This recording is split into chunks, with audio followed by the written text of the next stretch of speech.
রথযাত্রা উপলক্ষে কালকে তো প্রোগ্রাম ছিল, আর তার সাথে ছিল মেলা। আর আজকের দুপুরের মধ্যাহ্ন ভোজনের আয়োজন করা হয়েছে। তো আমরা সবাই মিলে সেখানেই যাচ্ছি। আকাশটা দেখো, মানে মেঘলা করে রেখেছে, ঠান্ডা হাওয়া দিচ্ছে কিন্তু বৃষ্টি হচ্ছে না। তো আমরা আস্তে আস্তে হেঁটে হেঁটে যাচ্ছি। আর ওরা সবাই চলে গেছে, মানে আমার বোনজি ওর বাচ্চাটাকে নিয়ে, ওর হাজবেন্ড আর ওর বন্ধু বান্ধবরা সবাই আসবে। তো ওরা সবাই আগে চলে গেছে আর কি। আর আমরা দুজনে হেঁটে হেঁটে যাচ্ছি। আর এদিকে দেখো আজকেরও মেলা বসবে। তো আজকে আমার আর থাকা হবে না, আমার দিদি বলছিল থেকে যা, বিকেলে চাটা খেয়ে তারপরে যাস।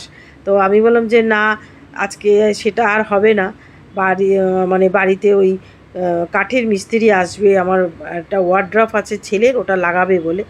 অনেক দিন ধরে পড়ে রয়েছে আলমারিটা, ও লাগাতে পারছে না। তো আজকে আর ওটাকে ছাড়া যাবে না আর কি, ছেলে বলছে। তা আমিও ছেলেকে ডাকছি, চল তাড়াতাড়ি চল তাহলে, তার আগেই তাড়াতাড়ি করে গিয়ে আগে খেয়ে নিই, 4টের সময় নাকি আসবে বলেছে। তো সেই জন্য আমরা একটু তাড়াতাড়ি যাচ্ছি। আর এদিকে দেখো সবাই এসে এখানে আমাদের জন্যই ওয়েট করছে, ওরা সবাই দাঁড়িয়ে আছে, ওরা সব সুদীপের বন্ধু। আর আমরা এখন বসেও গেছি, তা আমাদের এখনও দেয়নি। তো সব আস্তে আস্তে দেবে, একটা সাইড থেকে ওরা দিতে শুরু করেছে। আমার বাঁ দিকে বসে আছে আমার ছেলে, আর ডান দিকে আমার জামাইবাবু, দিদি, ওর মেয়ে, আর ওর অফিসের বন্ধু বান্ধবরা সবাই এসেছে। তো ওরা সবাই বসেছে আর কি। তো খাওয়ার দাওয়া দিলে খাওয়া দাওয়া করে আমরা একদম সোজা বেরিয়ে যাব।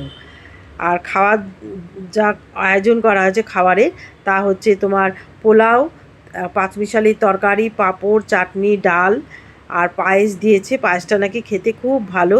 আর সব একসাথে দিয়ে যাচ্ছে, তো খেতে পাচ্ছি না। তো যাই হোক, অনেক লোক নিমন্ত্রণ করছে, 1000-এর ওপরে লোক, তাই জন্য ওরা একটু তাড়াতাড়ি করছে আর কি। খাওয়া দাওয়া হয়ে গেছে, এখন আমরা বাড়ি চলে যাচ্ছি। বাড়িতে একটু কাজ আছে বলে তাড়াতাড়ি বেরিয়ে গেছি। বলো, টাটা।